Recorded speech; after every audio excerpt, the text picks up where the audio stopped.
புவனின்னா உலகம்.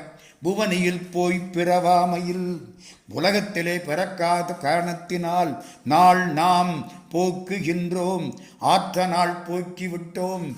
இந்த அவமே வீணாக போக்கிவிட்டோம். இந்த பூமி, இந்த பாரத நாடு சிவனுய்ய கொள்கின்றார். சிவபெருமான் வந்து எல்லோரையும் காப்பாற்றி தடுத்து உய்யச் செய்யக்கூடிய வழி இந்த பாரத நாடு. பாரத நாட்டில் பிறக்க வேண்டும் என்று நோக்கி என்று பலகாலம் எண்ணி திருப்பெருந்துறை உறைவாய். திருப்பெருந்துறையில் உறையும் பெருமானே, திருமாலாம் அவன் விருப்பெய்தவும். உலகத்தை காப்பாற்றக்கூடிய திருமால் விரும்பினான் எதற்கு? திருப்பெருந்துறைக்கு வர. அலரவன் ஆசைப்படவும். மலரின் மேல் இருக்கக்கூடிய பிரம்மா ஆசைப்பட்டான் எதற்கு? திருப்பெருந்துறைக்கு வர. நின் அலர்ந்தமை